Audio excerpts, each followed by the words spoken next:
Gold, trusted gold buyers. మీరు తాకట్టు పెట్టిన బంగారాన్ని విడిపించి ఈ రోజు ఉన్న మార్కెట్ ధరకు కొనబడను.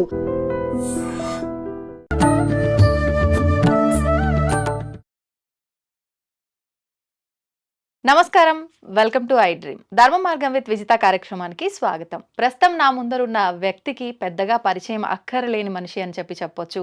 నిజంగా ఆయన గురించి చెప్పాలి అని అంటే ఇటు వృత్తిని ఇటు ఆధ్యాత్మికతని అందరికీ అందించడంలో ఎక్కడా కూడా ఏ చిన్న లోటు లేకుండా అన్ని బ్యాలెన్స్ చేసుకొస్తున్న వ్యక్తి ఆయనే. వృత్తిరీత్యా ప్రొఫెసర్గా ఉన్నారు, ఆధ్యాత్మిక ప్రపంచంలో ఒక ఆచార్యులుగా ఉన్నారు. వారే బ్రహ్మశ్రీ డాక్టర్ కాకునూరి సూర్యనారాయణ మూర్తి గారు. ఇప్పుడు గురుగారితో మాట్లాడి మంచి మంచి విషయాలు అడిగి తెలుసుకునే ప్రయత్నం చేద్దాం. నమస్కారం గురుగారు. నమస్కారం అమ్మాయి, ఎలా ఉన్నారు గురుగారు? తల్లి. గురుగారు, చాలా రోజుల నుంచి వెయిట్ చేస్తున్నాం ఈ ఇంటర్వ్యూ కోసం. గతంలో ఒక్కసారి ఎప్పుడో ఇచ్చారు, అలా మెరుపులాగా వచ్చి వెళ్ళిపోయినట్టుగా. మళ్ళీ చాలా కాలం పట్టింది మీతో ఇంటర్వ్యూ చేయడానికి. నాకు సంతోషంగా ఉంది. జయం, రాముడు అంగీకరిస్తే ఏదైనా చేయగలుగుతాం కదా. అవును గురుగారు, మనకున్న ఈ 108 దివ్య దేశాల్లో మనకు శక్తిపీఠాలు ఉన్నాయి, జ్యోతిర్లింగాలు ఉన్నాయి, ఎన్నెన్నో తీర్థ క్షేత్రాలు, పుణ్యక్షేత్రాలు ఉన్నాయి. అయితే వీటన్నిటిలో కొన్నిటికి ఎంతో వైభవము, ఎంతో కీర్తి ఉన్నప్పటికీ కొన్ని మాత్రం అసలు ఎట్లాంటి వాడుక లేకుండానే ఎక్కువగా భక్తుల రద్దీ ఉండి దానికి చాలా విశేషము, కీర్తి అనేది వినిపిస్తూ ఉంటుంది. అలా ముఖ్యంగా తీసుకుంటే కనుక మానస సరోవర్ అనేది ఎక్కువగా మనకి ఎక్కడ వినిపించదు వీటిల్లో. అయినా కూడా భక్తుల తాకిడి మామూలుగా ఉండదు. ఎంతో రిస్క్తో కూడుకున్న యొక్క తీర్థక్షేత్రం అని చెప్తూ ఉంటారు. అసలు ఎందుకండి ఈ క్షేత్రానికి ఎందుకని ఇంత విశిష్టత? ఓం నమ శివాయ. శివనామస్మరణతో మానస సరోవరం గురించిన కొన్ని విషయాలు తెలుసుకునే ప్రయత్నం చేద్దాం. కొన్ని విషయాలు. మానస సరోవరం అనంతం. భక్తుల తాకిడి మామూలుగా ఉండదు. మనసులలోనే ప్రత్యక్షంగా అక్కడికి వెళ్ళి దర్శనం చేసుకునే వారి సంఖ్య 1% ఉంటే మిగతా 99% మంది యాత్రికులు, తీర్థికులు తమ మనసులలోనే వెళ్ళాలి అనే తాపత్రయంతో ఉంటారు. వాస్తవం గురుగారు. ఎందుకంటే 108 దివ్యక్షేత్రాలలో ఈ జాబితాలో మానస సరోవరం లేదు. అలాగే 18 శక్తిపీఠాలు, 51 శక్తిపీఠాలు, 12 జ్యోతిర్లింగాలు ఎన్నో ఉన్నాయి మన దేశంలో. కంకరమే శంకర హై. కానీ అన్నింటికంటే కూడా శిఖరాయమానమైనటువంటి యాత్ర మానస సరోవర యాత్ర. ఆ పదంలోనే మనం మానస సరోవర యాత్ర, ఎ జర్నీ ఇన్సైడ్ అన్న పదం ఉంది. బ్రహ్మపురాణం, బ్రహ్మాండ పురాణం, బ్రహ్మవైవర్త పురాణం ప్రారంభం చేసుకుంటే పురాణాలన్నీ ఈనాటి కాలానివి అంటూ ఉంటారు. ఇంకా వెనక్కి భారతం, ఇంకా వెనక్కి రామాయణం, ఇంకా వెనక్కి వేదంలో కూడా ఎక్కడా అని వదలకుండా అన్ని చోటల మానస సరోవర ప్రస్తావన ఉంది. కైలాస ప్రస్తావన ఉంటుంది, ఉండి తీరుతుంది, ఉంది. అయితే ఈ క్షేత్రానికి మనం వెళ్ళడం చాలా కష్టం. వ్యయప్రయాసలకు ఓర్చి వెళ్ళాలి. శారీరక కఠోర శ్రమ ఉంటుంది. కాశీకి వెళ్ళడం గొప్ప ఒకనాటి కాలంలో. ఇంకా పైకి కైలాసనాథ వెళ్ళడం, అమర్నాథ యాత్ర వెళ్ళడం గొప్ప. ఇంకా పైకి పైకి అత ఊర్ధ్వం కైలాస శిఖరే రమ్యే శంకరస్య శివాలయే. కైలాసానికి వెళ్ళాలి, బొందితో కైలాసానికి వెళ్ళాలి, ప్రాణంతో కైలాసానికి వెళ్ళాలి. ఈ సామెత ఇక్కడ పుట్టిందే. బొందితో కైలాసానికి వెళ్ళాలి, శరీరంలో ప్రాణం ఉండగా వెళ్ళాలి. 5 degrees మైనస్ టెంపరేచర్ ఉండేటటువంటి చోట, కొండలు, క్షణానికి మారేటటువంటి వాతావరణం, అతి శీతలమైనటువంటి స్థలం, ఆక్సిజన్ లెవెల్స్ అందవు. ఇటువంటి పరిస్థితులలో ఋతుమార్పులకు లోబడి పరిస్థితులు క్షణం మారుతూ ఉండేటటువంటి నేపథ్యంలో వెళ్ళాలి. చాలా కష్టం. ఇది ప్రధానమైన కారణం. 99% మంది వెళ్ళాలి అనుకుంటూ ఉండడం.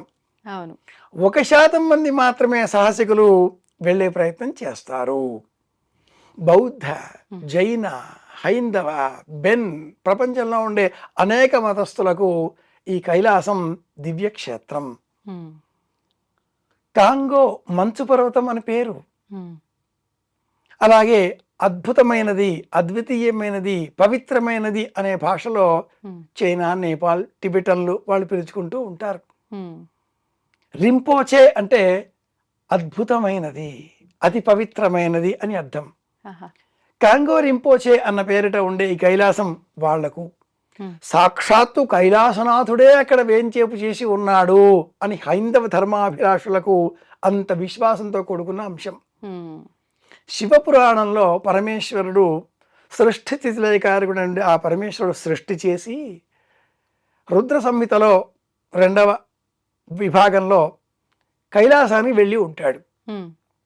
కేలాస అన్న శబ్దానికి సంస్కృతంలో స్ఫటికం అని అర్థం. ఐ అన్న ఆ శబ్దాన్ని మార్చడంతో కైలాసంగా మనం ధ్వనింపజేసినప్పుడు ఐ అన్న బీజం అమ్మవారికి సంబంధించింది. ఐం అంటే ప్రేమ బీజం. పంచదశి మహామంత్రంలో ఐం హ్రీం క్లీం అని చెప్తుంటాం, ఇలా హ్రీం ఐం క్లీం సో అని చెప్తూ ఉంటాం కదా. ఐం ప్రేమ బీజం, ఏ ప్రేమ బీజం.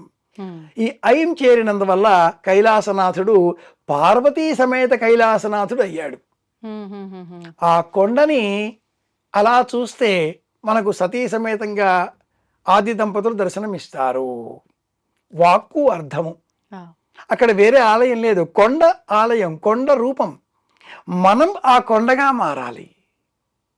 ప్రపంచమంతా ఆవరించి ఉన్న శక్తి మనలో కూడా ఉంది అనే అద్వితీయ భావన. అప్పుడు నేను కూడా పరమేశ్వరులో ఒక భాగం, వేరు కాదు, సపరేషన్ లేదు. ఇలాంటి దృష్టికోణం మనకు కలగాలి. బ్రహ్మ తన మనసులో మానస సరోవరాన్ని సృష్టించాడు అని బ్రహ్మపురాణం. అలసట పోగొట్టుకోవడం కోసం రాముడికే విశ్వామిత్రుడు శ్రీరామాయణంలో మానస సరోవర స్మరణ చేస్తే అలసట పోతుంది అని బోధిస్తాడు బాలకాండ. ఆ మానస సరోవరంలో ఉండే హంసలు అలా ప్రయాణం చేస్తూ మహాభారతంలో కర్ణశల్య సందర్భంగా వచ్చే వృత్తాంతంలో దర్శనమిస్తాయి. కర్ణపర్వంలో కూడా వినవచ్చు మానస సరోవర స్మరణ. ఇక్కడ అక్కడ అని కాకుండా ఇది మానస సరోవరం, మానస సంచరరే సంగీతంలో కూడా. ఇంత నేపథ్యం ఉన్న కారణం చేత అందరికీ వెళ్ళాలి అనే ఉంటుంది. కానీ తిరుమల, రామేశ్వరం ఈనాటి కాలానికి సంబంధించి కాశీ సులభం, ఒక్క రోజులో వెళ్ళి రావచ్చు. ఒకనాటి కాశీ కష్టం, అందుకే వివాహాల్లో కాశీ యాత్ర పెట్టారు. కానీ ఇప్పుడు ఒక రోజులో వెళ్ళి రావచ్చు. అన్నింటికంటే కూడా కష్టం ఈ కైలాస యాత్ర కనుక అన్ని యాత్రలలో ఇది శిఖరాయమానమైన యాత్ర. సంవత్సరం అంతా చేయడానికి వీల్లేదు. కేవలం జూలై, ఆగస్ట్, సెప్టెంబర్ అంతే. ఆ కైలాస పర్వత సానువులలో ఎండాకాలం అని చెప్పబడే కాలం ఉన్నప్పుడే డిగ్రీ టెంపరేచర్ అంటాం కదా, 5 degrees లేకపోతే 0 -5 అలా ఉండే సమయంలో అంత ఆ సమయంలోనే మనం వెళ్ళగలుగుతాం. మిగతా సమయంలో అది ఇంకా కష్టం. అమరనాథ్ ఎలా దర్శనం చేసుకుంటామో, మంచు ఈశ్వరుడు కరిగిపోతాడు ఇలా బాధపడుతూ ఉంటామో, మళ్ళీ చూసే ప్రయత్నం చేస్తూ ఉంటామో, ఈ క్షేత్రం కూడా అలాంటిదే. ఇక్కడ పార్వతీదేవి ఒక సరస్సు ప్రత్యేకంగా ఉన్నది, గౌరీకుండం అని. ఆ గౌరీకుండంలో స్నానం చేసి గణపతిని సిద్ధం చేసింది. గణపతి పుట్టిన చోటు ఈ కైలాస పర్వతం. అలాగే మండోదరిని రావణాసుడు వివాహం చేసుకున్న క్షేత్రం ఈ కైలాస పర్వతం. రక్షస్థలం అనే చోట ఒకటి వస్తుంది. కైలాసాన్ని రావణుడు ఇలా చేతితో పెగిలించే ప్రయత్నం చేశాడు. వేళ్ల ముద్రలు కనిపిస్తాయి. అది ఈ క్షేత్రం ప్రత్యేకత. ఇప్పటికీ కనిపిస్తాయి. ఇప్పటికీ సప్తర్షుల గుహలు కనిపిస్తాయి. ఇది ప్రత్యేకత. తెల్లవారుజామున 2 గంటల నుంచి 3 గంటల వరకు ఈ పర్వతం రంగులు మారుతూ ఉంటుంది. దేవతలంతా కూడా ఈ పర్వతాన్ని చుట్టూరా ప్రదక్షిణ చేస్తూ ఆ కైలాసనాథుడైనటువంటి పరమేశ్వరుడిని స్తోత్రం చేస్తూ ఉంటారు. అది ఈ క్షేత్రం ప్రత్యేకత. అలా వెళ్ళాలి, చూడాలి అంటే శారీరక పరమైన పటుత్వం ఉండాలి. మనోబలం ఇంకా ముఖ్యం. మనోజవంతో మాండవ్యం. మనోబలం, శారీరక సంకల్ప బలం, ఈ రెండు తోడైన చోట తప్పకుండా సంకల్ప సిద్ధి కలుగుతుంది. సంవత్సరం అంతా వెళ్ళలేని చోటు కనుక కూడా ఈ క్షేత్రం ఇంత ప్రసిద్ధం. అందులోనూ మనకి ఇంకా ఈసారి 5 సంవత్సరాల నుంచి అక్కడికి వెళ్ళడానికి పర్మిషన్స్ లేవు. ఇప్పుడు ఈసారి పర్మిషన్స్ రావడంతో చాలా మంది భక్తులు ఆసక్తి చూపుతున్నారు వెళ్ళడానికి కూడా. 5 సంవత్సరాలు అన్న కాల నిర్ణయం చెప్పావు కాబట్టి అమ్మాయి, ఈ క్షేత్రం ఒకనాటి కాలానికి ఈ దేశానికే సంబంధించినది. ఆర్యాఖండం భరతవర్షే అంటాం కదా, భరతఖండే. కానీ ఒక 13వ శతాబ్ది కాలంలో టిబెట్ దేశం ఏర్పడింది, తదుపరి నేపాల్ దేశం ఏర్పడింది. 1950 ప్రాంతాలలో ఆ క్షేత్రాన్ని చైనా వారి నియంత్రణలోకి వెళ్ళిపోయినందువలన ప్రస్తుతం 50 నుంచి 78 వరకు అసలు కైలాస యాత్ర లేదు. అనంతరం చైనా భారతదేశ మిత్రత్వం సఖ్యత్వం కారణంగా చాలా అల్ప సంఖ్యలో 75 మంది యాత్రికులకి మాత్రమే అనుమతి. 75 తర్వాత 150 మందికి మాత్రమే పరిమితి. ప్రస్తుతం ప్రభుత్వ నియమాలకు లోబడి 750 మంది యాత్రికులకు మాత్రమే అనుమతి. లక్షల మంది వెళ్ళాం అనుకుంటూ ఉంటారు. కానీ ఇప్పుడు మరింత కొంత వెసులుబాటు కల్పించి అందరికీ అనేకులకు కాల నియతికి లోబడి అనుమతులు ఇవ్వడంతో అమెరికా, కెనడా, విదేశాల నుంచి కూడా యాత్రికులు వచ్చేస్తున్నారు, శివ దర్శనం చేస్తున్నారు. మిగిలిపోయేది ఆధ్యాత్మికత. మనం అర్చామూర్తిని విగ్రహంలో చూస్తున్నాం. విశ్వమంతా ఆవరించిన MC² ఎనర్జీ ఈ అనే దాన్ని ప్రకృతిలో చూడాలి. శివారాధన బిల్వం చెట్టు అంటే ఒక మొక్క. శివారాధన భూమి అరుణాచలం, కంచి క్షేత్రం, అరుణాచలం జ్యోతిర్లింగం, కంచి మట్టి పృథ్వీలింగం. ప్రకృతిలో పర్యావరణంలో మనం దైవాన్ని చూడాలి.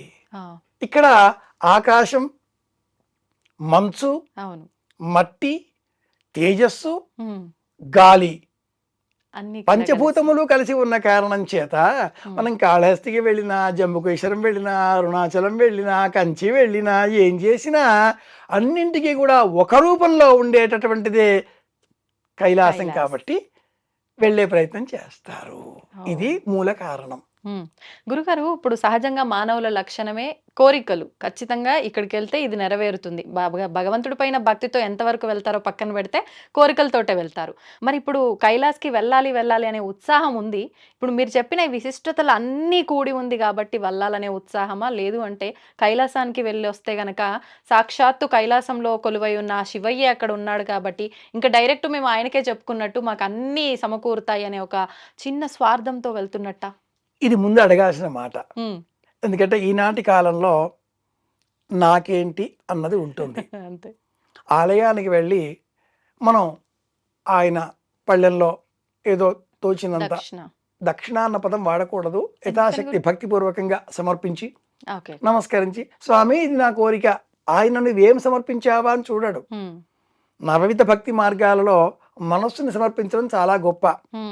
కాబట్టి ఈ ఆత్మ సమర్పణ ఉందా లేదా అనే పరమాత్మ దృష్టి పడుతుంది. మనం సమర్పించాలి. ఆత్మ సమర్పణ నవవిధ భక్తులలో 9వది అగ్ర స్థానం. కైలాసానికి వెళ్తే ఏం లభిస్తుంది? ఎందుకు వెళ్ళాలి? వెళ్ళకపోతే ఏమవుతుంది? ఇలాంటి బేసిక్ క్వశ్చన్స్ కొన్ని అందరి మనసులో ఉంటాయి. వెళితే మాకేంటి అని కూడా అంటూ ఉంటారు. నిజమే. నిత్య జీవితంలో ఒత్తిడి, స్ట్రెస్ అంటాం. తగ్గించుకోవాలి అంటే ఏం చేస్తారు? పచ్చిక బయళ్ళు చూడాలి, కంప్యూటర్ వృత్తిలో ఉండేవాళ్ళు చేస్తారు. ఇతర వృత్తుల వాళ్ళు కాసేపు కళ్ళు మూసుకోండి, ధ్యానం చేయండి అంటారు. ఈనాటి కాలంలో వినడం పోయింది, అనడం తగ్గింది, కేవలం చూడడమే ఉంది. ఎంతసేపు ఇలా అరచేతిలో చూస్తున్నారు. అరచేతిలో కాకుండా అంతటా ఆవరించిన దైవాన్ని చూసే ప్రయత్నం చేయాలి. కాసేపు అరచేతిని మూత పోసుకుంటే మనకు ప్రపంచంలో దైవం కనిపిస్తుంది. దైవాన్ని చూడగలిగితే ప్రశాంతత. కాబట్టి కైలాసానికి వెళితే మనకేంటి? ఒకటి ప్రశాంతత. ఇలా కాదండి గురువుగారు, ప్రత్యక్షంగా మాకేంటి అంటారా? శివపురాణాన్ని అధ్యయనం చేసినప్పుడు మానస సరోవరంలో స్నానం చేస్తే 100 జన్మల, 1000 జన్మల, 1,00,000 జన్మల పాపాలు తొలగిపోతాయి. మానస సరోవరం నీటిని తీర్థంగా స్వీకరిస్తే సమస్త దోషాలు పాపాలు తొలగిపోయి కైవల్యం లభిస్తుంది. మనం తెలిసి తెలియక ఎన్నో తప్పులు చేస్తూ ఉంటాం. అవునండి. ఆంగ్లంలో ఒక సామెత ఉంది, an err is human right. ERR, an err is human right. తప్పు చేయడం మానవుడి హక్కు. కానీ ఆ తప్పు తెలిసినప్పుడు దాన్ని సవరించుకోవాలి, మళ్ళీ మళ్ళీ చేయకూడదు, పశ్చాత్తాపం ప్రకటించాలి. ఎలా?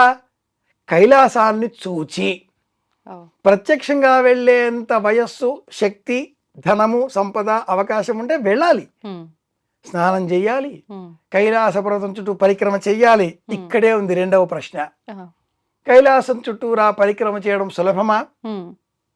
52 కిలోమీటర్ల దూరం, 32 మైళ్ళ దూరం. ఎలా? 4590 మీటర్ల ఎత్తైన ఆ కైలాస పర్వతం చుట్టూ చిన్న చిన్న కొండలు, గుట్టలు, మిట్టలు ఉండగా 90 మీటర్ల లోతు ఉన్న మానస సరోవరం -15 డిగ్రీస్లో ఉండే నీళ్ళలో స్నానం చేయాలి, ఆ కొండ చుట్టూరా తిరగాలి. సంకల్ప బలం ఉండి ఇలా చేస్తే కైలాసం చుట్టూరా తిరిగితే మళ్ళీ జన్మ ఉండదు. కైవల్యం, జన్మరాహిత్యం, ముక్తి అంటూ మన పురాణాలు చెబుతాయి. ముచిల్ మోక్షనే, ఆలోచనల నుంచి విముక్తి. అది అంత సులభంగా ఇంట్లో ఉంటే రాదు. రామేశ్వరం పోయినా, షిరిడి పోయినా, కాశీకి పోయినా, కన్యాకుమారికి పోయినా అంత సులభంగా ఆలోచనల నుంచి విముక్తి రాదు. ఇక్కడ లైన్లలో ఉండి కూడా పక్క వాళ్ళ చీరలు, ఎయిటి వాళ్ళ నగలు చూస్తూ ఉంటాం. మనస్సు కదా, ఆ చేతి గాజు కొత్తగా ఉంది, మెరుస్తుందా, ఎంతో ₹1,00,000 పైన బంగారం కొనేసిందా అంటూ ఉంటాం. కళ్ళు చూస్తాయి, దండం పెట్టేస్తాం, బయటకు వచ్చేసేసి ప్రసాదం అలా కొబ్బరి ముక్క ఏదో వేసుకొని భోజనాలు ఎక్కడా అని వెతుకుతాం. కైలాసానికి వెళితే భోజనాలతో సమస్య లేదు, సంబంధం లేదు. 3 రోజులు అవకాశం స్నానం చేయడానికి కూడా ఉండకపోవచ్చు. తదేక దీక్షతో ఓం నమ శివాయ.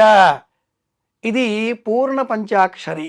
ఓం శుద్ధ పంచాక్షరి, ఓం నమ శివాయ పూర్ణ పంచాక్షరి, లఘు పంచాక్షరి, దీర్ఘ పంచాక్షరి, లఘు పూర్ణ పంచాక్షరి, దీర్ఘ హ్రస్వ పంచాక్షరి, ఇలా పంచాక్షరి 6 విధాలు. 6 విధాలైన పంచాక్షరితో స్మరిస్తూ ఓం నమ శివాయ, ఓం నమ శివాయ అంటూ ఆ కైలాస వ్రతం చుట్టూరా తిరిగితే మన సమస్త పాపాలు తొలగిపోతాయి. నాకేంటి అన్న ప్రశ్న వేసినప్పుడు ఈ పరిక్రమ యమద్వారం దగ్గర ప్రారంభం అవుతుంది. యమద్వారం దగ్గర ఏం చెయ్యాలండి అంటూ ఉంటారు. యమద్వారం చాలా ప్రత్యేకం. చాలా మంది తెలిసి తెలియని విషయాలు చెప్తూ ఉంటారు. యమద్వారం దగ్గర చెయ్యవలసింది చాలా మంది చెప్పినట్లుగా ఒక కొబ్బరికాయ కొట్టేయడమో, పువ్వులు సమర్పించేసేయడమో, అక్కడ యమధర్మరాజు, చిత్రగుప్తుడు కూర్చొని ఉంటారు, మనం చేసిన పాపపుణ్యాల బేరీజు పట్టి వేస్తూ ఉంటారు. ఆ ద్వారం దాటి లోనికి వెళ్ళగానే ఓం నమ శివాయ అనగానే సమస్త పాపాలు అలా తొలగిపోతాయి అంటూ అనేకులు చెబుతూ ఉంటారు. యమద్వారం దగ్గర ఈనాడు అనేకులు అదే పని చేస్తూ ఉన్నారు. యమద్వారం దగ్గర చేయవలసినవి ప్రత్యేకమైన విధులు 5 ఉన్నాయి. ఏంటండి అవి? అదేమిటి అంటే 72 సార్లు మన చేతిలో ఉండే గ్లాసులో నీరు ఒక చుక్క అలా నెత్తిపైన సంప్రోక్షణ చేసుకుంటూ 72 సార్లు స్నానం చేసినటువంటి భావన మనం చెయ్యాలి. ఎందుకని గురుగారు? ఈ దేహంలో నుంచి ప్రాణం వెళ్ళిపోయిన తర్వాత కూడా ఈ దేహాన్ని దహనం చేశారు అన్న దుఃఖంతో ఆత్మ చుట్టూరా తిరుగుతూ ఉంటుంది. ఈ చుట్టూరా తిరిగి ఆత్మకు పూర్తిగా విముక్తి కలిగించడం కోసం 10 రోజుల పాటు కర్త ఈ దేహాన్ని దహనం చేశాను అన్న దోషంతో ఆత్మ కోసం తాను స్నానాలు చేస్తూ ఉంటాడు 10 డేస్. అవి 72 తిలోదక వాసోదకాలు. ఇంత మట్టి నుదుటి మీద భుజాలకి రాచుకొని 72 సార్లు వెళ్ళి స్నానం చేస్తే న్యూమోనియా వచ్చే శరీరం మనది కనుక అలా స్నానాలు అవి చేయకుండా ఓ గ్లాసులో నీరు పుచ్చుకొని అలా మనం సంఖ్య పెట్టుకొని ఓం నమ శివాయ, ఓం నమ శివాయ ఇలా ఆ భావనతో ఆత్మగతంగా 6 విధ స్నానాలు, 6 రకాలుగా స్నానాలు చేసే విధానాలు, అలాగే 16 విధ స్నానాలు, 16 విధాలుగా స్నానాలు చేసే పద్ధతులు శాస్త్రంలో అనేకం చెప్పబడి ఉన్నాయి. ఈ రకమైన స్నానానికి సంప్రోక్షణ విధి అని పేరు. ఓకే. ఇది మొదటి కృత్యం. ఆ. 72 సార్లు ఇలా శిరస్సు పైన ఆ నీటి బిందువులను చిలకరించుకోవాలి, ఎవరికి వారే. మనకంత సమయం ఉంటుందా గురుగారు? కావలసినంత ఉంటుంది. మన వాళ్ళంతా ఇటు అటు చూస్తూ సెల్ఫీలు దిగుతూ ఫోటోలు తీసుకుని అప్లోడ్ చేస్తూ వీడియోలు తీస్తూ హడావిడి చేస్తూ ఉంటారు. పరమేశ్వరుడు నవ్వుకునేలాగా నాటకం చేస్తూ ఉంటారు. మనం చేసే నాటకాలు చూసి పరమేశ్వరుడు నవ్వుకుంటూ ఉంటాడు. ఓ ఈ పిల్లలు సరే వచ్చారు చూసారు వెళ్ళండి అంటూ చూస్తూ ఉంటాడు. తండ్రి తల్లి ఎలా మనం హడావిడిగా చేస్తూ ఉంటే చూస్తూ ఉంటారో పైనుంచి, అలా అర్ధనారీశ్వరులైన ఆ ఆది దంపతులు మనం చేసే ఈ పిల్ల చేష్టలను చూసి నవ్వుకుంటూ ఉంటారు. కానీ కానీ అంటూ ఉంటారు. చెయ్యాల్సిన పని మనోదీక్షతో పూర్ణ సంకల్పంతో మొదటి పని 5 ఇలా శిరస్సు పైన నీళ్లు చిలకరించుకోవడం. రెండవది రంగు దుస్తులు ఏమైనా ఉంటే వాటిని తొలగించి మళ్ళీ వేసుకోవడం. తెల్ల దుస్తులు ధరించే ప్రయత్నం చేయడం. శ్వేత దుస్తులు వైట్ వైట్ వైట్ వైట్. తెలుపు స్వచ్ఛతకు ప్రశాంతతకు చిహ్నం. మానసికంగా ఉండే సమస్తములైన సంకల్పాలు వదిలేయాలి. మూడవది ఉంగరాలు ధరించి ఉంటే అవి తొలగించుకోవాలి. అసలు ఉంగరాలు ధరించకుండా వెళితే మంచిది. ఇవన్నీ మనకు బంధనాలు. నాలుగవది ఒక కొబ్బరికాయ అక్కడ కొట్టే బదులుగా కొబ్బరికాయ తీసుకొని దాని చుట్టూ ఎరుపు రంగు దారం ఒకటి చుట్టి 5 సార్లు ఓం నమ శివాయ ఓం నమ శివాయ అంటూ 5 సార్లు ఈ పంచాక్షరి మహామంత్రాన్ని జపం చేసి ఆ కుడికాలు యమద్వారం ద్వారా లోనికి పెట్టి ఆ కొబ్బరికాయను నేలపైన పెట్టేయాలి, వదిలేసేయాలి. వదిలేసేయాలి గుమ్మం దగ్గర, లేదా కాస్త లోనికి వెళ్ళాక చిన్నపాటి ఆలయం కూడా ఒకటి నిర్మించేశారు మన వాళ్ళు. ఎక్కడ చూసినా మన వాళ్ళకి ఒక పద్ధతి ఉంటుంది. ఓ ఆలయం కట్టేస్తే ఒక కొబ్బరికాయ కొట్టేస్తే, కొబ్బరికాయ శిరస్సుకు ప్రతీక. అలా మనం కొబ్బరికాయ దానికి 3 కళ్ళు ఉంటాయి. ఆ కొబ్బరికాయని అక్కడ పెట్టేసేసి 2 చేతులు జోడించి నమస్కరించాలి. ఆ సమర్పించిన కొబ్బరికాయ మనకు ప్రతీక. అంటే మనని మనం భగవంతుడి దగ్గర సమర్పించుకున్నాం అనే దానికి ప్రతీక. కొట్టకూడదు, సమర్పించేసేయాలి, పెట్టేసేయాలి. అలాగే ఏదైనా ఒక దాన్ని విడిచిపెట్టేయాలి. ఇది 5వది. అంటే ఏం విడిచిపెట్టాలి? అహంకారం విడవాలి. అబ్బో చాలా కష్టమే, చెప్పడానికి భలేగా ఉంటుంది. మరేం వదలాలి? ఒక పదార్థం అంటే ఇష్టం, చాలా ఇష్టమైన పదార్థాన్ని వదలాలి. ఏదంటే చాలా ఇష్టమో, నాకు మామిడి పండు అంటే చాలా ఇష్టం, వదిలేసా కాశీలో. నాకు ఇంకేదో అంటే చాలా ఇష్టం, గోంగూర పచ్చడి, వదిలేసా ప్రయాగలో. మహా ఇష్టమైన దాన్ని వదిలేసి ఆ తర్వాత ఇష్టాన్ని వదిలేయడం మొదలెట్టాలి. ఎందుకని గురుగారు ఇలా ఇష్టాన్ని వదిలేయటం? భారతంలో ధర్మరాజు హిమాలయ పర్వత అధిరోహణం చేస్తాడు. స్వర్గారోహణం అన్న పేరిట హిమాలయాల వైపే, ఇటువైపే. అలా వెళ్లే క్రమంలో ముందు ద్రౌపది పడిపోతుంది. సహదేవుడు అంటాడు పడిపోయింది అని. పోతే పోని, చూడకు, రా. ఎందుకు పడిపోయింది? నేను చాలా అందగెత్తను, అందరినీ నేనే నియంత్రించాను అన్న అహం ఉంది. సహదేవుడు పడిపోయాడు. ఎందుకు? జ్ఞానం ఉంది. ఆ మాట నకులుడు, సహదేవుడు, ఇలా. అర్జునుడు పడిపోయాడు, నాకంటే సవ్యసాచి లేడన్న అహంకారం ఉంది. భీముడు పడిపోయాడు, నేను దుర్యోధనుడిని పడవేసినంత ధీశాలని, బుద్ధిమంతుడిని, బలపరాక్రమం గలవాడి. అహం తొలగించుకోకుండా వచ్చారు. అహం తొలగితే అనుగ్రహం లభిస్తుంది. 5వది అహాన్ని తొలగించుకోవడం కోసం చాలా ఇష్టమైన దాన్ని ఇక నుంచి నేను ఈ విషయం స్మరించను. అనేకులలో డబ్బంటే ఇష్టం, బంగారం అంటే ఇష్టం. డబ్బంటే ఇష్టం, బంగారం అంటే ఇష్టం, కామం అంటే ఇష్టం, ఈ లోకం పైన వ్యామోహం అంటే ఇష్టం, కీర్తి అంటే ఇష్టం. ఇలా ఏది చాలా ఇష్టమో అది వదిలేయాలి. వదిలేయడానికి అది ఆరంభం. ఈ 5 పనులు చేస్తూ అక్కడి నుంచి కైలాస పర్వత పరిక్రమ ప్రారంభమయ్యే వరకు మధ్యలో మానస సరోవరంలో స్నానం కూడా చేయాలి. ఏమీ మాట్లాడకూడదు స్నానం ఆచరించేటప్పుడు గురుగారు. ఆ తర్వాత కైలాస పర్వతం చేరేంత వరకు కూడా ఓం నమ శివాయ తప్ప లౌకికమైన విషయాలు ఏవీ స్మరించకూడదు. లౌకిక బంధాలు విడిచిపెట్టి యమద్వారం దాటి లోపలికి వచ్చాం. అవును. మళ్ళీ మా పిల్లాడు ఎలా ఉన్నాడో, మా తమ్ముడు ఎలా ఉన్నాడో, మా అక్కయ్యకి నా ఫోటో పంపిస్తాను, మా ఆవిడకి, మా పిల్లలకి, మా మనమరాలకి నేను వీడియోలు పంపిస్తాను. మీరు స్వర్గంలో ఉండి కానీ నరకంలో ఉండి కానీ ఇలా సెల్ఫీలు పంపగలుగుతారా? మీ ఫోటోలు వీళ్ళు చూడగలుగుతారా? లేదు. చూస్తే జడుచుకుంటారు. ఇది కూడా అలాగే సమస్తాన్ని విడిచిపెట్టి విడిచిపెట్టి విడిచిపెట్టి వెళ్ళే ప్రయత్నం చేయాలి. కనుకనే ప్రాచీనులు అలా వెళ్ళాలి అనేటటువంటి వారు ఈ లోకంలో ఉండే అన్ని ధర్మాలు పూర్తి చేసుకొని అన్ని బాధ్యతలు తీర్చుకొని ఆ తర్వాత వెళ్ళాలి అనేటటువంటి వారు. యమద్వారం వద్ద ఈ 5 చెయ్యాలి. ఇలా చేస్తే మళ్ళీ జన్మ ఉండదు. ఇది లక్ష్యం. ఇది మనకు ప్రయోజనం. ఈ విషయాన్నే రామాయణ భారత గ్రంథాలు అన్నీ వివరిస్తాయి. సమస్త ఉపనిషత్తులలో ఈ మానస సరోవర సంబంధిత ఒక ఉపనిషత్తు కూడా ఉంది. ఆ ఉపనిషత్తులో మనం గమనిస్తే తెలుసుకునే అంశం ఏమిటి అంటే విడిచిపెట్టడం ఎలా. మాండూక్యోపనిషత్తులో కూడా ఈ స్మరణ వస్తుంది. విడిచిపెట్టాలి విడిచిపెట్టాలి విడిచిపెట్టాలి. ఎలా విడిచిపెట్టాలి? శుద్ధి చేసుకుంటే విడిచిపెట్టగలుగుతాం. భౌతికమైన ప్రయోజనం. ఉద్యోగంలో ప్రమోషన్ కావాలా? కైలాసానికి వెళ్ళకండి. ఈ ఉద్యోగంలో ప్రమోషన్ కోసం అక్కడి దాకా వెళ్ళి ఆ ఈశ్వరుని భయపెట్టాలా? మనకు ఒక కంపెనీ కావాలి. మనమే సీఈఓగా మారాలి. మనమే 100 మందికి ఉద్యోగాలు ఇచ్చేంత స్థాయి కావాలి. ఆత్మీయులారా, ఒక ఆలయానికి వెళతాం. ఎందుకని? మనకంటే పెద్ద శక్తి ఉన్నది. చుట్టూరా ప్రదక్షిణ చేస్తాం. ఆ శక్తి మనకేదో ఇస్తుంది.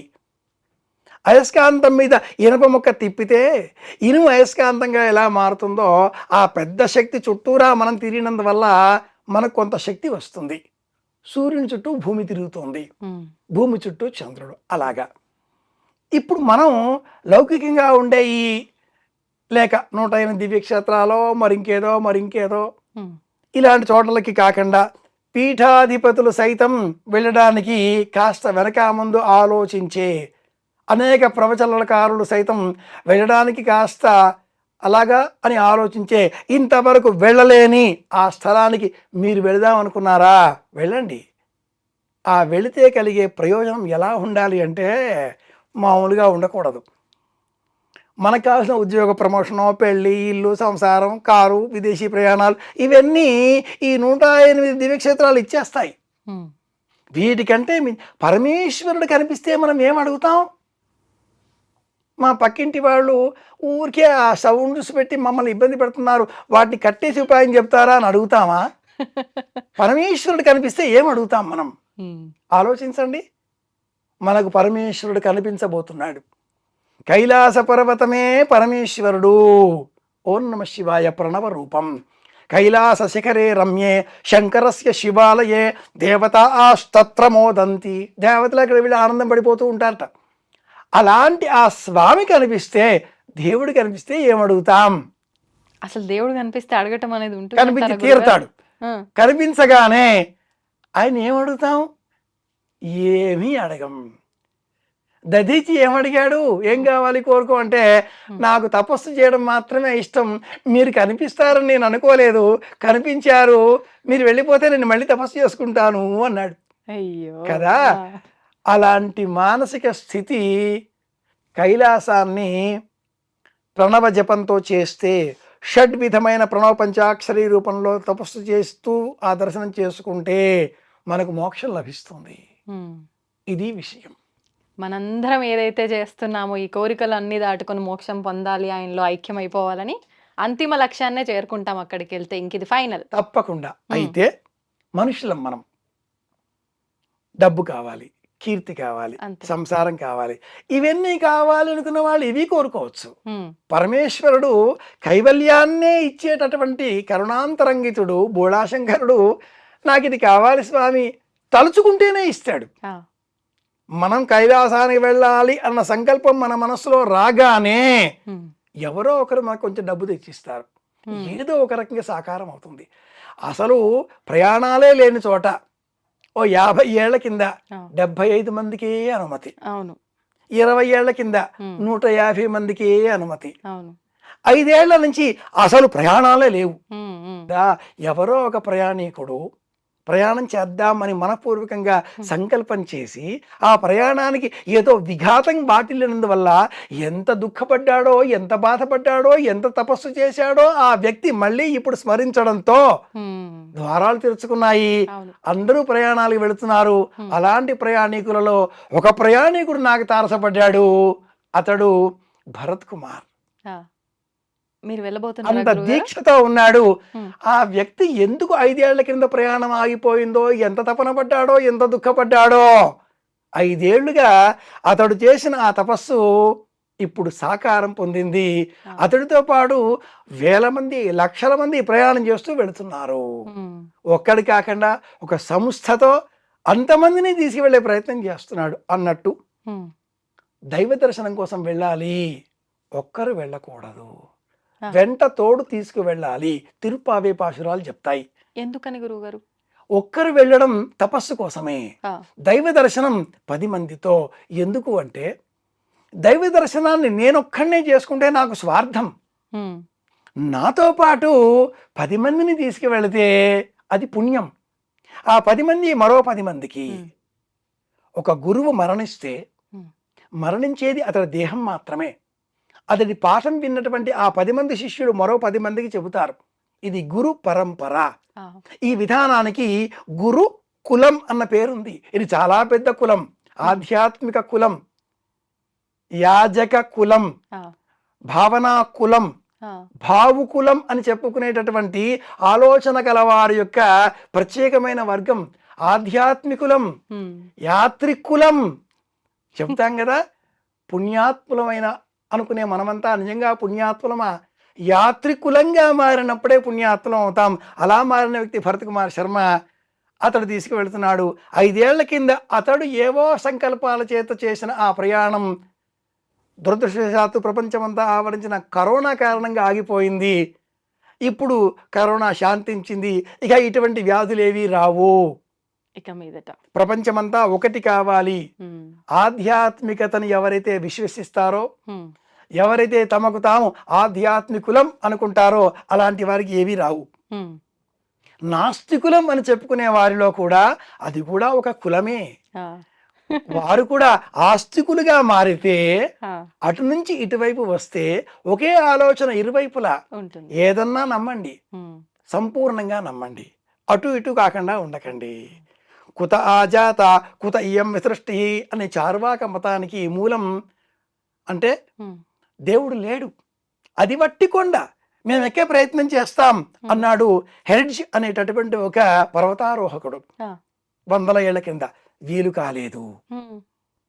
ఎవరెస్టు 8590 అడుగుల ఎత్తు ఉండే ఎవరెస్ట్ని అధిరోహించగలిగారు. అందులో సగం కూడా లేదు కైలాసం. ఇంతవరకు ఎవరికీ వీలు కాలేదు. ఇంతవరకు ఏ పర్వతారోహకుడు అధిరోహించని ఏకైక పర్వతం కైలాస పర్వతం. ఇది ఎలాగో సంకల్పం చేస్తే మనకు కూడా వ్యాధులు రావు, ప్రయాణాలు సాకారం అవుతాయి. అతడు భరత్ కుమార్ శర్మ.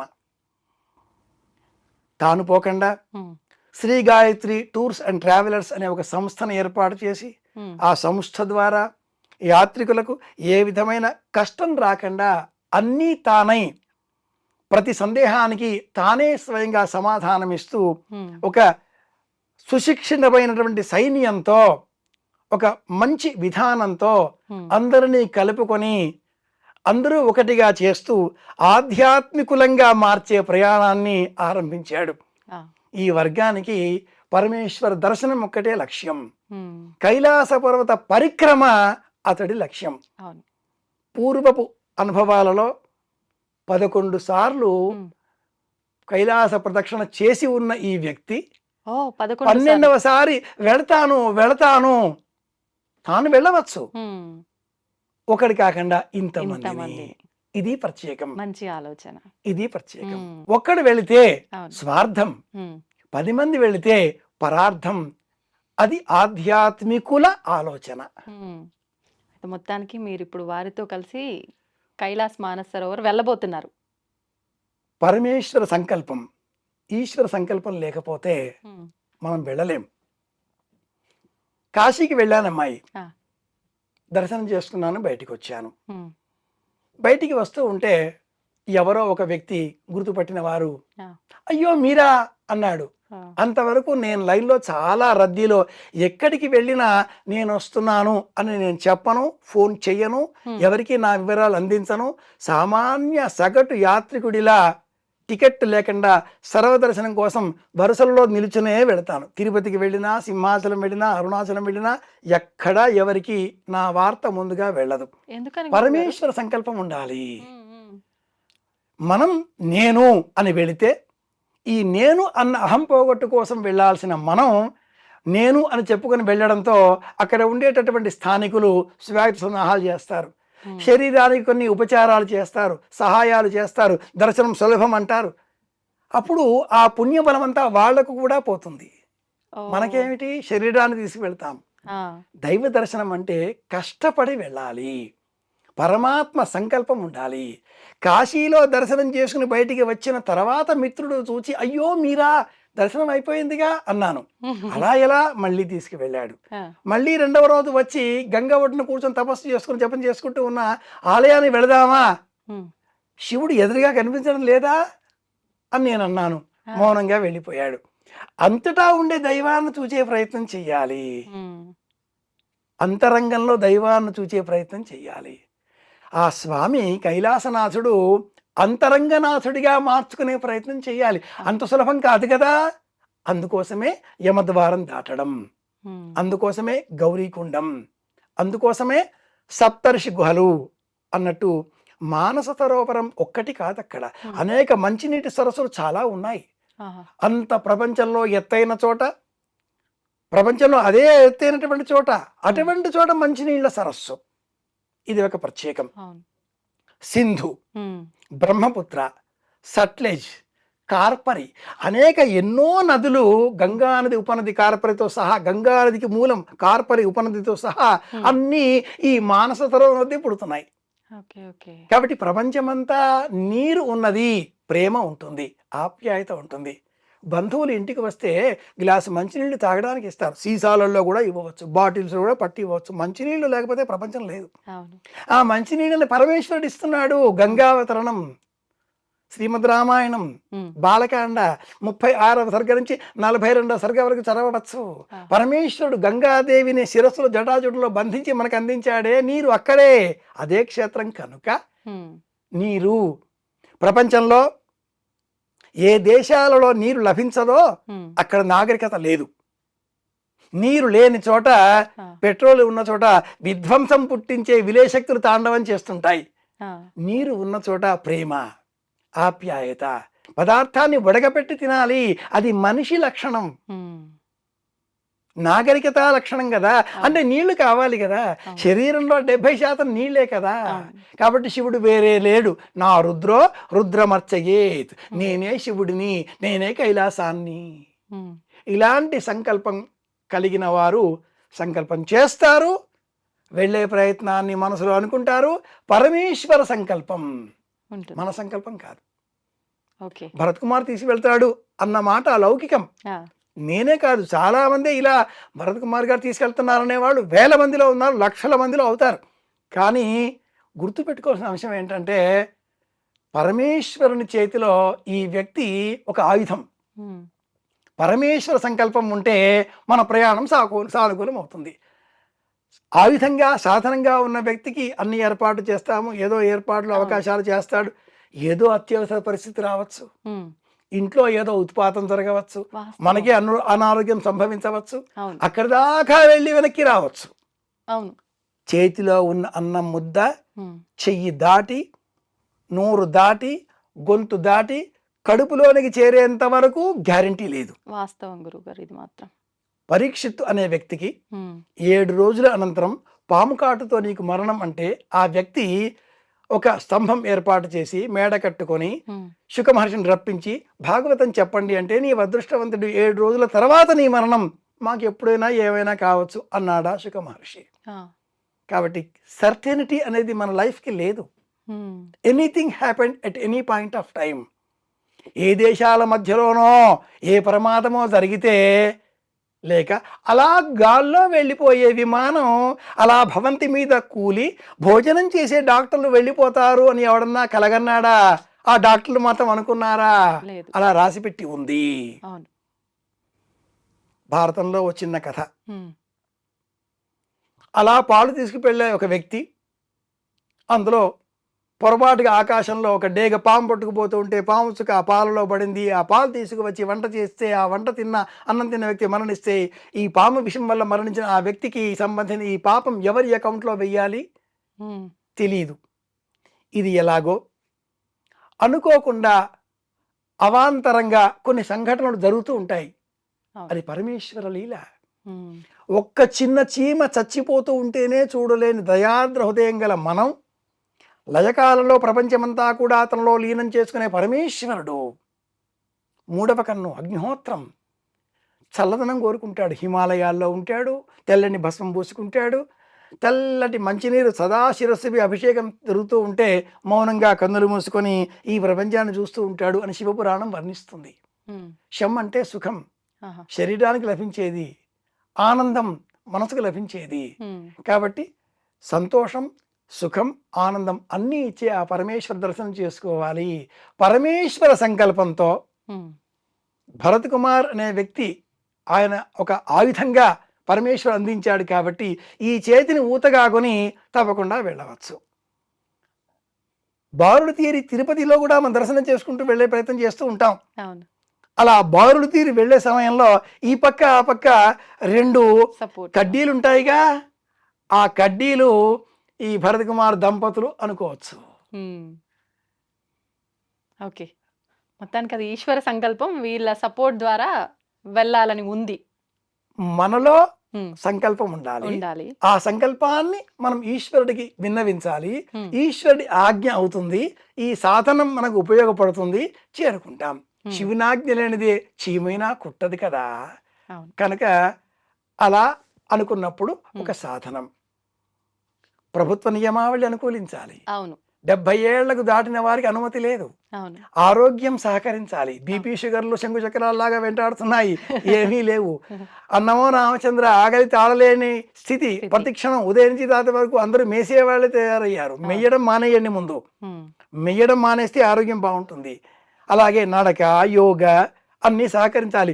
కుటుంబం వాళ్ళంతా సహకారాన్ని ఇవ్వాలి. పోయినా అంతే కదా. నాన్న అనేవాళ్ళు ఉండాలి. అస్సలు ఆర్థికంగా సహాయం చేసేవాళ్ళు ఉండాలి. లేదా మన జేబుల్లో దండిగా పుష్కలంగా ఉండాలి. అలాగే అడ్డు చెప్పని వాళ్ళు ఇంట్లో ఉండాలి. తల్లి తండ్రి ఇంట్లో వృద్ధులుగా ఉంటే వారిని విడిచిపెట్టి ఎవరూ కైలాసానికి వెళ్ళకూడదు. హ్మ్. తల్లి తండ్రి వృద్ధులై వారికి మీ సహాయం తప్పనిసరి అనుకున్నప్పుడు మీరు కైలాసానికి రాకపోవడమే మంచిది. హ్మ్. తాన జపాగ్నిహోత్ర పరతంత్రుడనేని అన్న ప్రవరుడు ఇల్లాలు పిల్లలు అగ్నిహోత్రము తల్లి తండ్రి ఇంట్లో ఉన్నాడు. హ్మ్. మా అమ్మ నాన్నకు ప్రదక్షిణ చేస్తే ప్రపంచాన్నే చూచినటువంటి అదృష్టం నాది అనేటటువంటి విశ్వాసం. అలాంటి ధర్మం పాటించేవారు రానవసరం లేదు. ఆ. ఏ విధమైన బాదరబందీ లేని వాళ్ళు, మానసికంగా వైరాగ్యంతో ఉన్నవారు, గృహస్థులు 4 రకాలు, బ్రహ్మచర్యం 4 విధాలు, వానప్రస్థం 4 విధాలు, సన్యాసం 4 విధాలు అని శివపురాణం ప్రస్తావన చేస్తుంది.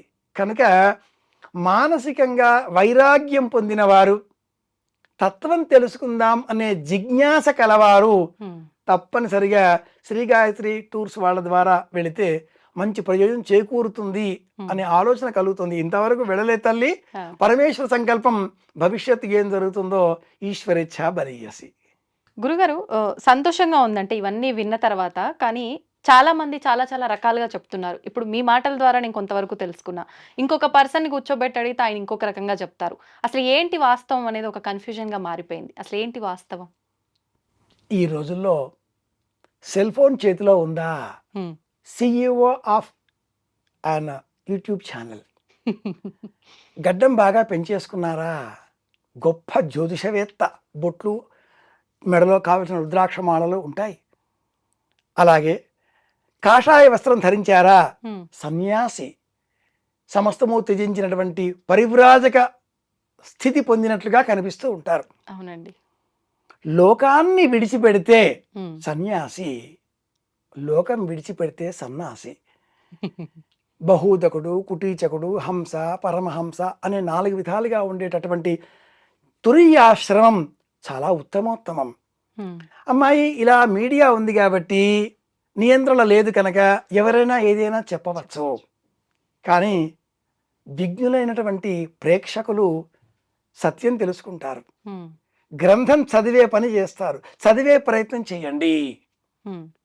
108 దివ్యక్షేత్రాలలో ఒకటి అమ్మవారు సతీదేవి దేహత్యాగం చేసిన తర్వాత పరమేశ్వరుడు ఆ దేహాన్ని భుజం పైన వేసుకొని విలయతాండవం చేస్తూ ఉంటే దేవతల కోరిక మేరకు విష్ణువు సుదర్శన చక్రాన్ని ప్రయోగించి అమ్మ దేహాన్ని ముక్కలు ముక్కలుగా చేసి అంతటా పడవేసేటట్లు చేసి పరమేశ్వరుడి భారం తగ్గించగా పరమేశ్వరుడు ధ్యానచిత్తుడయ్యాడు.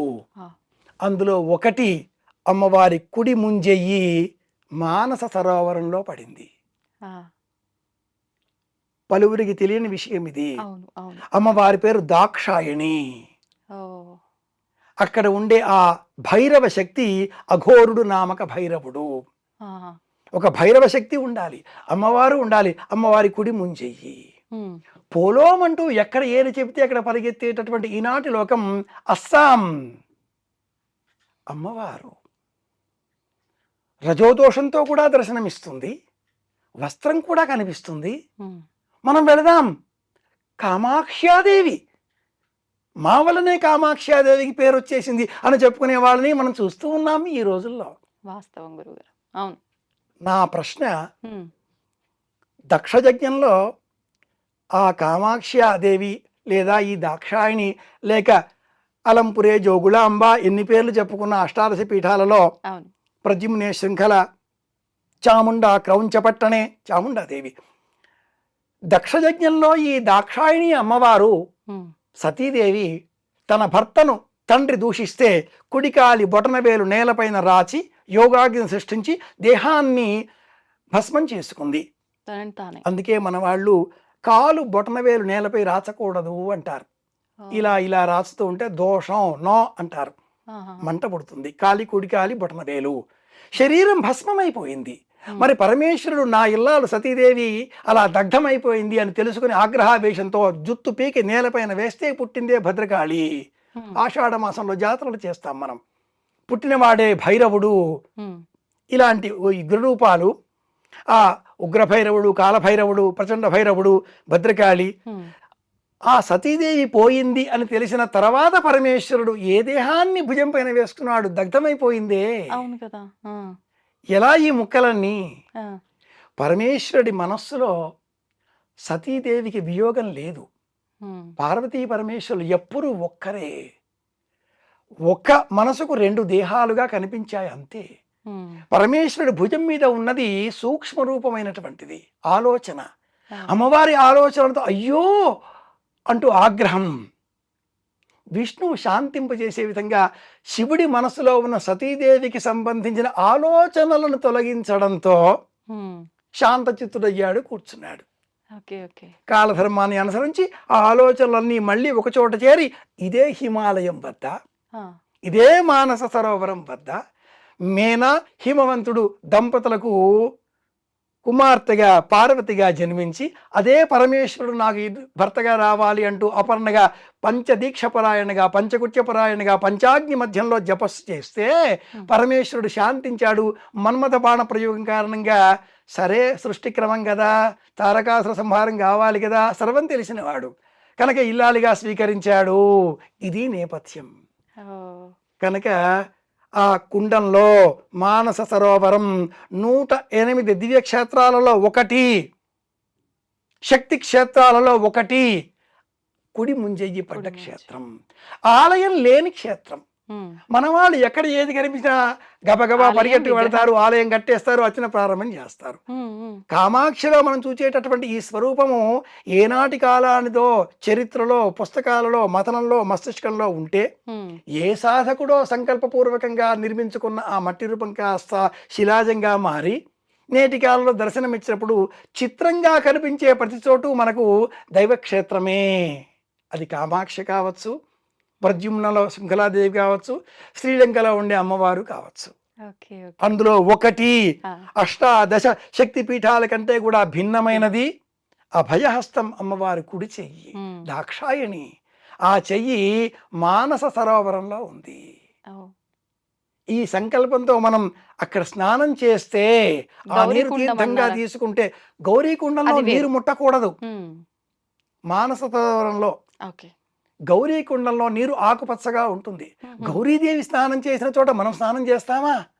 అది అమ్మవారు. ఆ. ఆ నీటితో అమ్మవారు అక్కడి మట్టితో గణపతిని సిద్ధం చేసింది. అన్నీ తెల్లగా ఉండే సరస్సులు అయితే ఈ గౌరీకుండంలో ఉండే నీరు ఆకుపచ్చగా ఉంటుంది, ఉమ్. గణపతి వర్ణంలో కనిపిస్తుంది. ఇది ప్రత్యేకం.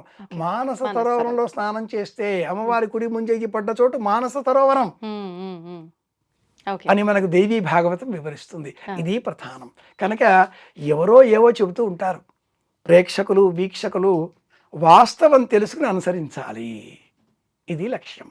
చాలా సంతోషంగా ఉంది గురుగారు. మొత్తానికి అంటే ప్రతి ఒక్కరు కూడా ప్రాణంతో ఉన్న రోజుల్లో ఒక్కసారైనా దర్శించాల్సిన క్షేత్రం ఏదైనా ఉంది అంటే మానస సరోవర్, ఈ కైలాస్ అని చెప్తూ ఉంటారు. నిజంగా మీరు చెప్తున్నంతసేపు అక్కడ వెళ్ళి దర్శించుకుంటున్నాం అనే అనుభూతి కలుగుతోంది. అంటే మీరు వేదాలు, పురాణాలు వీటిని ఉద్దేశించి వాటి నుంచి తీసిన సారంని బట్టి ఇది చెప్తేనే ఇలా ఉంది అంటే, ఇంకా మీరు ఒక్కసారి వెళ్ళొచ్చిన తర్వాత మీ అనుభవాలతో చెప్తే ఇంకెలా ఉంటుందా అనిపించింది. మొత్తానికి నేను ఇక్కడ మిమ్మల్ని లాక్ చేస్తున్నా, నెక్స్ట్ టైం కూడా నాకు ఇంటర్వ్యూ ఇవ్వాలని. చిన్న వర్డ్, ఒక లడ్డు ఉంది, ఆ, చూస్తే తెలియదు, అవును. తింటే తింటే. తెలుస్తుంది. వర్ణిస్తే వినే వాళ్ళకి అనిపిస్తోంది, అవును. నోట్లో నీళ్లు ఊరతాయి. అవును. ఎవరికి వాళ్లకు తింటేనే ఆ తీపి రుచి తెలుస్తుంది. తెలుస్తుంది. తీపి ఇలా అని చెప్పలేం కదా. అలాగే కైలాస పర్వత దర్శనం కూడా తప్పకుండా చేసుకుందాం. తప్పకుండా గురుగారు. మళ్ళీ మీ అనుభవాలన్నీ కూడా ఒక్కసారి మాకు వివరించాలని మనస్ఫూర్తిగా కోరుకుంటున్నాను వచ్చిన తర్వాత. ధన్యవాదాలండి. శివ సంకల్పమస్తు. దీన్ని తవ్వండి, తవ్వుతూనే శివలింగం. పరమాత్మకు జీవా సరే దాన్ని అట్లా కప్పేసేయండి, చూపించదండి. Krishna is there. మూర్తి పూజ కాదు, సాక్షాత్ బ్రజేంద్ర నందన భగవాన్ ఉన్నారు మూర్తిలో. ఏమీ ఆశించకుండా ఆరాధించే వాళ్ళు కూడా ఉన్నారా ప్రభుజీ? నిజమైన భక్తి అంటే మనకు తెలియదు కాబట్టి